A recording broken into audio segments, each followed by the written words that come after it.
So again, good morning everyone. This is Anush Srivastav.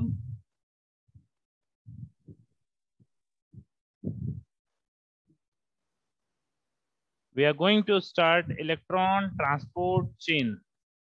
ठीक है, हम लोग बात करेंगे इलेक्ट्रॉन ट्रांसपोर्ट चेन का। तो कुछ मॉलिक्यूल्स हमारे इलेक्ट्रॉन ट्रांसपोर्ट चेन में बिल्टअप होते हैं। तो बात करते हैं, स्टार्ट करते हैं। इसमें लिखा हुआ है it is a series of molecules built into inner mitochondrial membrane। हमारे मॉलिक्यूल्स बनते हैं, कई सारे मॉलिक्यूल्स बनते हैं इनर माइटोकॉन्ड्रियल मेम्ब्रेन में। उसे क्या कहते हैं, इस पूरे ओवरऑल मेथड को, इस पूरे फंक्शन को क्या कहते हैं, इलेक्ट्रॉन ट्रांसपोर्ट चेन कहते हैं। इसमें लिखा है अलोंग क्रिस्टई क्रिस्टई, ये inner part of the mitochondrial membrane होता है, ये एक पार्ट है, क्रिस्टी या सृष्टि जो भी कहें, ठीक है। It transport proteins and enzyme, इसमें प्रोटीन और एंजाइम का ट्रांसपोर्टेशन होता है इलेक्ट्रॉन ट्रांसपोर्ट चेन में। नेक्स्ट बात करें, transport of electron down ETC, मतलब electron transport chain link to pumping of H plus to create H plus gradient. इसमें क्या होता है, ट्रांसपोर्टेशन ऑफ इलेक्ट्रॉन्स होता है जो कि इलेक्ट्रॉन ट्रांसपोर्ट चेन से लिंक्ड होता है, और इसमें H प्लस का पंपिंग होता है H प्लस ग्रेडियंट बनाने के लिए, ठीक है। इसमें 34 एटीपी ए ग्लूकोज से बनता है।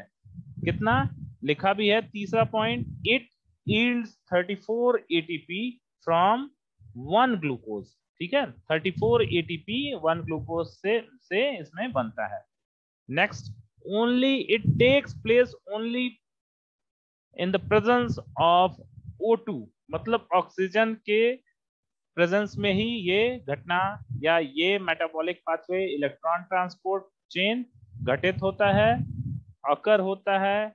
तो कब होता है, it takes place only in the presence of aerobic respiration where oxygen is required, ठीक है। तो हमारा जब एरोबिक रेस्पिरेशन में ही ये टेक्स प्लेस होता है, जैसा कि ये पिछली बार हम लोग ग्लाइकोलिसिस पढ़े थे, तो उसमें क्या था कि वो एरोबिक और एनएरोबिक दोनों में हो रहा था। एरोबिक वाले में वो क्या बना रहा था, पायरुवेट बना रहा था, और एनएरोबिक वाले में लैक्टेट बना रहा था। लेकिन ये जो हमारा है इलेक्ट्रॉन ट्रांसपोर्ट चेन, ये सिर्फ और सिर्फ एरोबिक रेस्पिरेशन में ही ये होगा। नेक्स्ट बात करते हैं, नेक्स्ट स्लाइड की, माइटोकॉन्ड्रिया। इससे पहले हम थोड़ा सा माइटोकॉन्ड्रिया पढ़ेंगे। तो माइटोकॉन्ड्रिया क्या होता है, डबल मेम्ब्रेन होता है। डबल मेम्ब्रेन होता है, आउटर मेम्ब्रेन, इनर मेम्ब्रेन, ठीक है। Outer membrane, inner membrane. Inner membrane की बात करें तो highly folded cristae, highly folded cristae, मतलब जो इनर मेम्ब्रेन में जो मैक्सिमम ऑफ द फोल्डिंग्स होता है वो उसे क्रिस्टी कहते हैं। नेक्स्ट है एंजाइम्स एंड ट्रांसपोर्ट प्रोटीन, और इनर मेम्ब्रेन में और क्या पाया जाएगा, एंजाइम्स और ट्रांसपोर्ट प्रोटीन्स पाया जाता है, ठीक है। तो highly folded cristae inner membrane में, और एंजाइम्स और ट्रांसपोर्ट प्रोटीन पाया जाएगा, ठीक है। एंजाइम्स जैसा कि हम जानते हैं, एंजाइम्स इस चीज के लिए होता है, it is use for the catalysis of various reactions, ठीक है। तो ये कैटालिसिस के लिए यूज होंगे, ठीक है। तो it is use for the catalysis of various reaction. और दूसरा है हमारा transport proteins, those protein which are used for the transport of various chemical things or biochemical things is known as transport proteins, ठीक है। those proteins which are responsible for the transportation in the mitochondria or in the inner membrane of the mitochondria is known as transport proteins, ठीक है।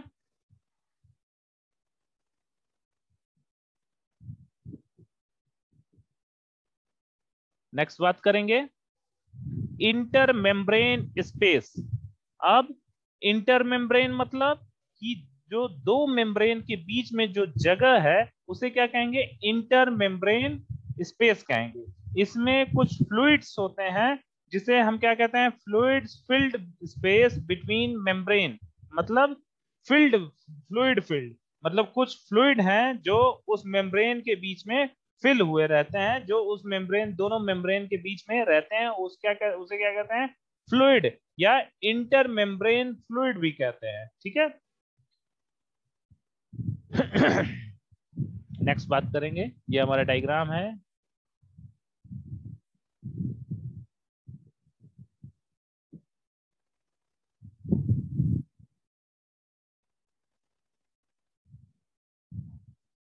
Electron transport chain का, इसमें देखेंगे intermembrane spaces है, इसमें कुछ हमारे क्या कहते हैं, एंजाइम्स भी है, साइटोक्रोम कॉम्प्लेक्स, जिसे हम साइटोक्रोम कॉम्प्लेक्स कहते हैं, साइटोक्रोम सी ऑक्साइडेज कॉम्प्लेक्स। ठीक है। तो ये सारे हमारे एंजाइम्स हैं, साइटोक्रोम कॉम्प्लेक्स हैं, मतलब दोनों साइटोक्रोम को मिला के जो कॉम्प्लेक्स बन रहा है, cytochrome BC complex, cytochrome C oxidase complex, ये हमारा इंटर मेम्ब्रेन स्पेस है। ठीक है। और इनर माइटोकॉन्ड्रियल मेम्ब्रेन, मतलब अंदर का जो मेम्ब्रेन है वो इनर माइटोकॉन्ड्रियल मेम्ब्रेन है। ये देखेंगे इंटर मेम्ब्रेन स्पेस और माइटोकॉन्ड्रियल मैट्रिक्स, इसे मैट्रिक्स कहेंगे। ठीक है। ये जो है हमारा। अब इलेक्ट्रॉन कैरियर्स कौन कौन से होते हैं, जैसा कि हम लोग इसमें देखे थे, ग्लाइकोलिसिस में ग्लूकोज से ग्लूकोज 3 फॉस्फेट, ग्लूकोज 3 फॉस्फेट से 1,3 बेस फॉस्फोग्लिसरेट, ये सारा चीजें बन रहा था। तो ये हमारे क्या है, इलेक्ट्रॉन्स कैरियर्स हैं। जैसे glycolysis 4 NADH, Krebs cycle 8 NADH, मतलब ग्लाइकोलिसिस में 4 NADH और क्रेब्स साइकिल में 8 NADH और 2 FADH, ये हमारे क्या है, इलेक्ट्रॉन कैरियर्स हैं। ठीक है। FADH, NADH, ये हमारे क्या है, इलेक्ट्रॉन कैरियर्स हैं।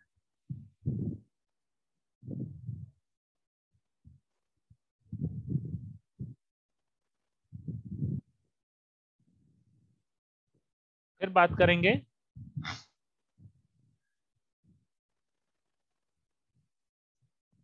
ये भी हमारा डायग्राम है जो पीछे हम लोग पढ़े थे। ये हमारे कैरियर्स हमारे क्या करेंगे, NADH, NAD, ये हमारे यहाँ से हैं, ये हमारे इलेक्ट्रॉन को कैरी करते हैं between the inner mitochondrial membrane. ठीक है।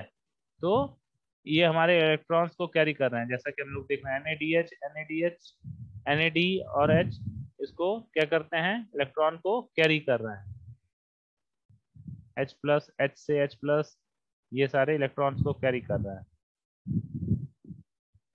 अब इसमें electron fill flow down hill, मतलब नीचे की तरफ इलेक्ट्रॉन हमारा, ये देखिए इलेक्ट्रॉन ये हमारा फ्लो करेगा। ठीक है। इसमें है electrons move in steps from carrier to carrier down hill to O2, मतलब स्टेप बाय स्टेप हमारा इलेक्ट्रॉन्स मूव करेगा और ये ऑक्सीजन के फॉर्म में कन्वर्ट हो जाएगा। ठीक है। नेक्स्ट है each carrier is more electronegative, जो हमारा कैरियर है, जो भी कैरियर है हमारा, वो इलेक्ट्रॉन नेगेटिव है, जिसमें कंट्रोल्ड ऑक्सीडेशन होगा और कंट्रोल रिलीज ऑफ एनर्जी होगा। ऐसा कि नहीं कि जितना एनर्जी हम, मैक्सिमम ऑफ द एनर्जी जितना चाहेंगे उतना उससे ले सकते हैं, वो एनर्जी जो रिलीज होगा वो कंट्रोल्ड फॉर्म में होगा। ठीक है। तो आप देखेंगे इलेक्ट्रॉन फूड से, या इलेक्ट्रॉन हमारा फूड से जो मिल रहा है, जो ग्लाइकोलिसिस और क्रेब्स साइकिल से हमें मिल रहा था, तो वो हाई एनर्जी से लो एनर्जी में ये ट्रेवल कर रहा है, और इसी को क्या कहेंगे, इलेक्ट्रॉन ट्रांसपोर्ट चेन कहेंगे। और इसी के थ्रू हमारा जो इलेक्ट्रॉन्स का मूवमेंट होता है हाई एनर्जी से लो एनर्जी में, इसी की वजह से हमारा एनर्जी का ATP के फॉर्म में सिंथेसिस होता है। ठीक है। यही है। और इधर देखेंगे फॉर्मेशन ऑफ वाटर H2O, और इलेक्ट्रॉन्स हमारा फूड के फॉर्म में, ये एनर्जी के फॉर्म में ये फ्लो कर रहा है हाई एनर्जी से लो एनर्जी, और इसी क्या कहेंगे, इलेक्ट्रॉन ट्रांसपोर्ट चेन, और इसी से हमारा ATP का सिंथेसिस हो रहा है।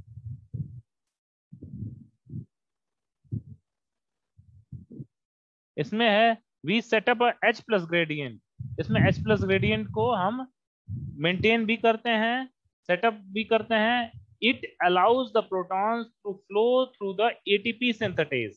ये प्रोटॉन्स को अलाउ करता है कि वो एटीपी सिंथेटेज के एंजाइम्स के हेल्प से वो फ्लो करे और इस तरीके से एटीपी हमारा एनर्जी के फॉर्म में बनाए, एटीपी का फॉर्मेशन करे। ठीक है, जिससे हमारा ADP plus Pi is equal to ATP. आप इधर देख लीजिए, प्रोटॉन से हमारा क्या हो रहा है, एटीपी सिंथेटेज के हेल्प से हमारा वो फ्लो कर रहा है और किसमें क्या बन रहा है, एटीपी का फॉर्मेशन हो रहा है। ठीक है, एटीपी का फॉर्मेशन हो रहा है और इस तरीके से जो हमारा प्रोटॉन एटीपी सिंथेटेज के हेल्प से फ्लो कर रहा है।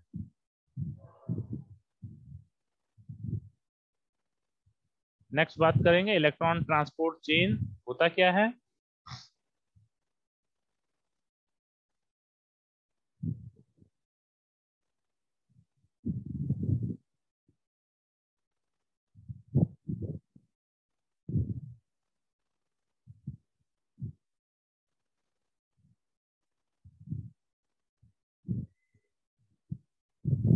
तो इलेक्ट्रॉन ट्रांसपोर्ट चेन की अगर बात करें तो electron transport chain couple a chemical reaction, it couples a chemical reaction between an electron donor and electron acceptor to the transfer of, ये कपल रिएक्शन प्रोड्यूस करता है किसके बीच में, इलेक्ट्रॉन डोनर और इलेक्ट्रॉन एक्सेप्टर के बीच में।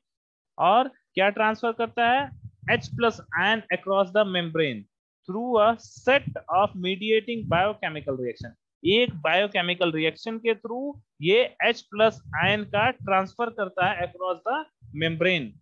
ठीक है, these H plus ions are used to produce ATP. वही जो H प्लस आयन जो हमारा वो ट्रांसफर हो रहा है, वही H प्लस आयन हमारा एटीपी का प्रोडक्शन करता है in the form of energy.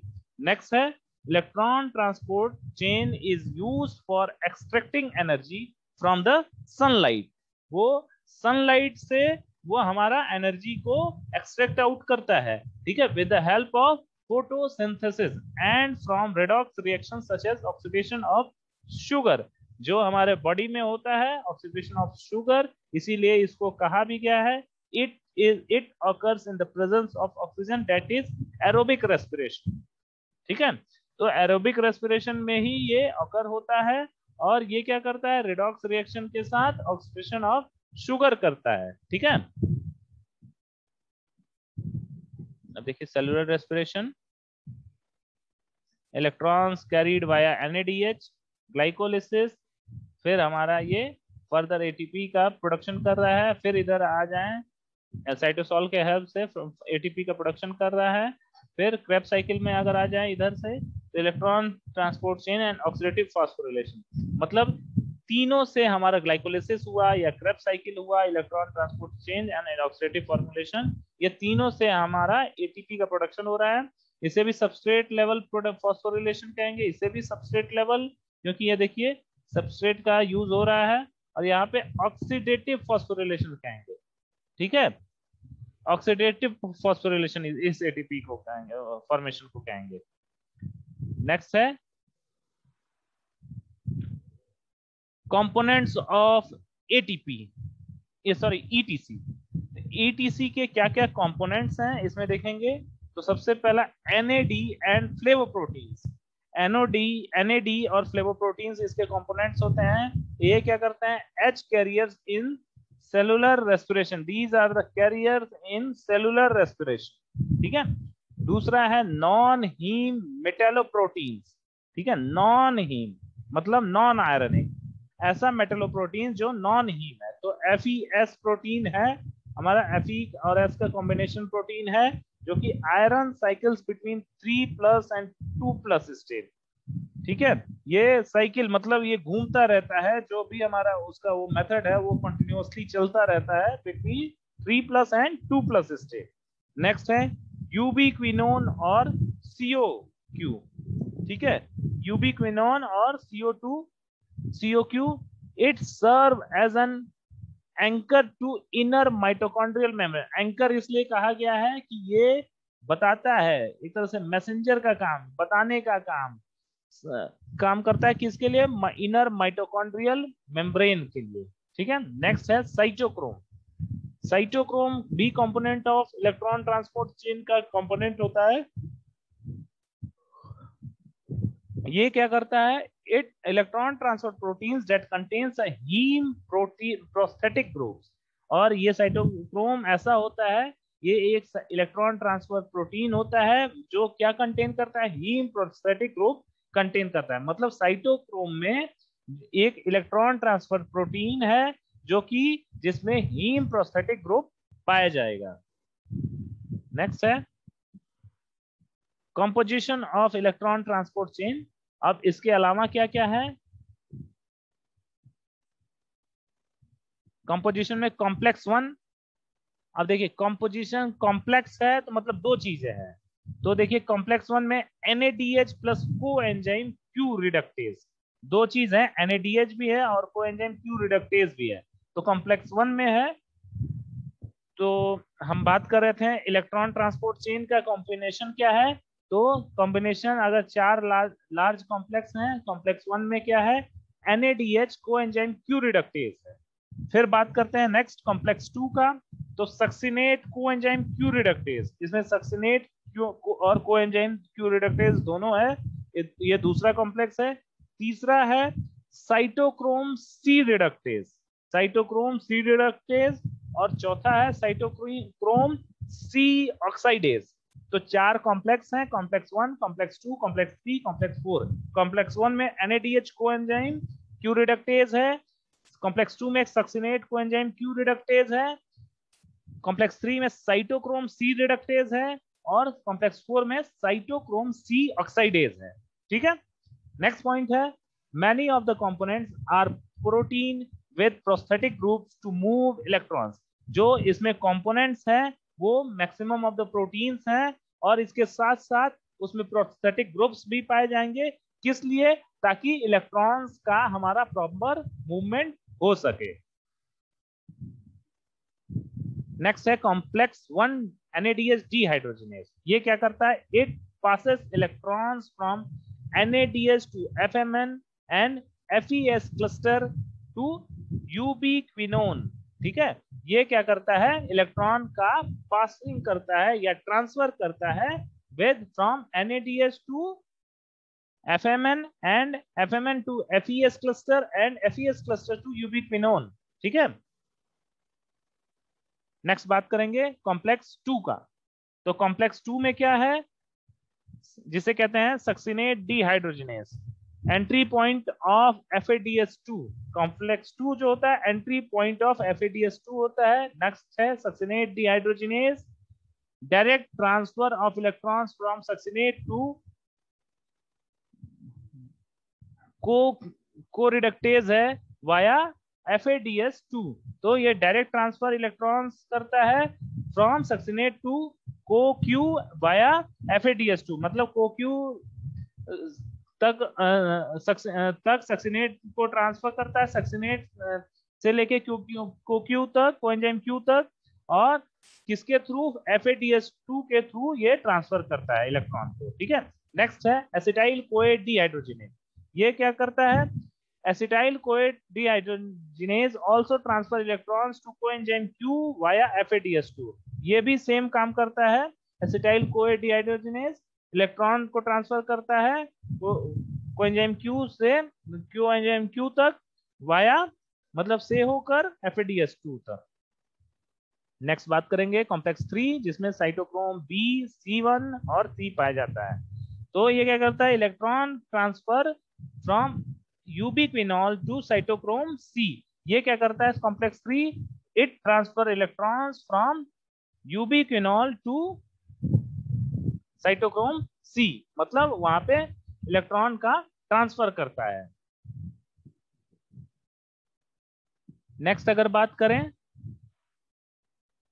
Complex 4, तो ये क्या करता है, it is the combination of cytochrome A and A3, 10 protein subunit, 2 types of prosthetic groups, 2 heme और 2 Cu, ठीक है, 2 कॉपर। तो ये सारी चीजें इसमें पाए जाते हैं। It electrons are delivered from cytochrome A and A3 to O2, ठीक है, ऑक्सीजन। तो ये इलेक्ट्रॉन ट्रांसफर करता है किधर, साइटोक्रोम से A3, साइटोक्रोम ए और A3 से O2 पर, ठीक है। Next, several chemicals can inhibit the pathway at different location. कई सारे केमिकल्स हमारा इसके पाथवे को इनहिबिट कर सकते हैं अलग अलग लोकेशन पे। Cyanide and CO can block E transport, electron transport between A3 and O2। मतलब साइनाइड और CO इलेक्ट्रॉन ट्रांसफर को ब्लॉक कर सकते हैं। ये हमारा है फ्लो ऑफ इलेक्ट्रॉन्स।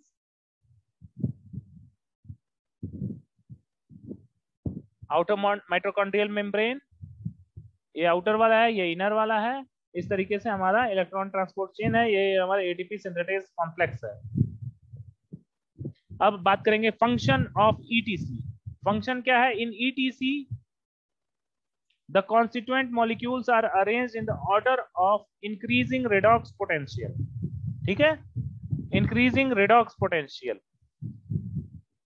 तो ETC में क्या होता है, the constituent molecules are arranged in the order of increasing redox potential। जो molecules हैं according to its increasing redox potential के according वो molecules हमारा arranged होते हैं। decreasing E pressure, और उसके ई प्रेशर, इलेक्ट्रॉन प्रेशर के according, decreasing pressure, electron pressure के अकॉर्डिंग अरेंजमेंट रहता है। डिमिनिशिंग फ्री एनर्जी लेवल, और जो फ्री एनर्जी लेवल है वो डिमिनिश्ड फॉर्म में रहेगा, उसके अकॉर्डिंग इसका अरेंजमेंट रहता है। चौथा नेक्स्ट पॉइंट है, so along the chain there would be step by step flow of electron from most positive negative initial donor to most positive terminal acceptor. तो ये क्या करता है, so along the chain there would be step by step flow of electron. तो इसमें क्या होता है, चेन के अलोंग में क्या होता है, स्टेप बाय स्टेप इलेक्ट्रॉन का फ्लो होता है। कहां से, from the most negative initial donor, negative initial donor से लेके मोस्ट पॉजिटिव एक्सेप्टर की तरफ ये इलेक्ट्रॉन ट्रांसफर, ये या इलेक्ट्रॉन फ्लो होता है, ठीक है।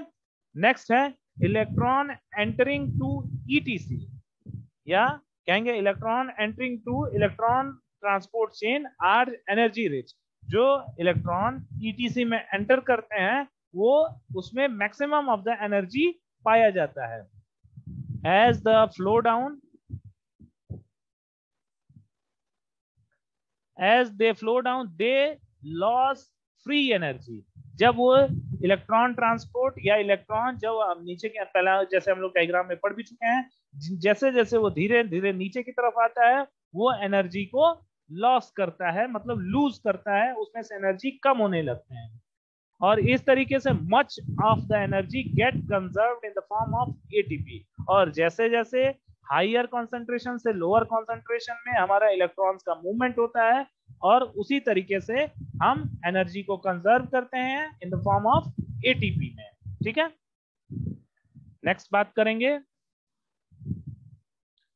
इन ETC electron transport chain enzyme bound H is used as a fuel for energy generation. जो हमारा ईटीसी है उसमें एंजाइम बाउंड H जो होते हैं वो एज अ फ्यूल काम करते हैं, एज अ ईंधन काम करते हैं for the production of energy, for the generation of energy, ठीक है। It is available from the dehydrogenation reaction of substrate oxidation. जो हमारा एंजाइम बाउंड H है वो कैसे अवेलेबल होते हैं, डिहाइड्रोजनेशन रिएक्शन से अवेलेबल होते हैं, किसके द्वारा, सबस्ट्रेट ऑक्सीडेशन के द्वारा, ठीक है। Next, the H donating substrate and H atoms are collected by dehydrogenase, मतलब हाइड्रोजन एटम कहां से, from donating from hydrogen donating substrate, hydrogen atoms are collected by dehydrogenase, मतलब dehydrogenase एंजाइम से हम कलेक्ट करते हैं हाइड्रोजन एटम से और हाइड्रोजन सबस्ट्रेट से, डोनेटिंग सबस्ट्रेट से, एंड सप्लाई टू ईटीसी। और वो इलेक्ट्रॉन ट्रांसपोर्ट चेन को सप्लाई कर दिया जाता है with the help of NAD and FAD, ठीक है, NAD और FAD के थ्रू इलेक्ट्रॉन ट्रांसपोर्ट चेन को ये H एटम वो सप्लाई कर दिया जाता है, जो कि डीहाइड्रोजिनेज के हेल्प से कलेक्ट किया गया था। और ये किसके थ्रू सप्लाई किया जाता है? NAD और FAD के थ्रू सप्लाई किया जाता है। They serve as a acceptor, carrier and donor of H। जो ETC बाउंड एंजाइम है वो H एक्सेप्टर होते हैं, H कैरियर होते हैं और H डोनर भी रहते हैं। ठीक है, नेक्स्ट बात करेंगे, the H atom soon donate their electron to ETC। और इस तरीके से जो H एटम है वो हमारा H अपने इलेक्ट्रॉन्स को ETC मतलब इलेक्ट्रॉन ट्रांसपोर्ट चेन को क्या कहते हैं? डोनेट कर देते हैं। नेक्स्ट बात करेंगे, the H ions soon escape to the aqueous medium। जो H आयन है वो एक्वस मीडियम में, इलेक्ट्रॉन ट्रांसपोर्ट चेन के एक्वस मीडियम में वो क्या करते हैं? उसमें छिप जाते हैं। नेक्स्ट बात करेंगे, NAD link dehydrogenase remove 2H atoms from the substrate. जो NAD हमारा लिंक्ड डीहाइड्रोजिनेज है वो 2H एटम्स को, 2 हाइड्रोजन एटम को रिमूव कर देता है फ्रॉम द सबस्ट्रेट में। ठीक है, one transfer to NADH anhydride ion, और एक को ट्रांसफर करता है किसे? NADN हाइड्राइड आयन के फॉर्म में, और एक appear as a medium of H+, और दूसरा वाला जो होता है H+ में मीडियम की तरह रहता है। इसमें reduce substrate plus NAD plus substrate plus NADH ये ऑक्सीडाइज्ड हो जाता है। फिर FAD link dehydrogenase remove 2 hydrogen atom from the substrate. FAD link dehydrogenase जो होता है वो रिमूव कर देता है 2 हाइड्रोजन एटम को सबस्ट्रेट से। ठीक है, in most of the case both of them will be accepted by FAD। कई सारे केस में ये जो होते हैं both of them are accepted by FAD, और FAD से एक्सेप्ट होके ये FADH2 यील्ड करते हैं, बनाते हैं। ठीक है, फिर बात करेंगे reduce substrate plus FAD that reversibly gives oxidized substrate plus FADH2। तो ये क्या देंगे? Oxidize substrate plus FADH2। ठीक है, बाकी हम नेक्स्ट बात करेंगे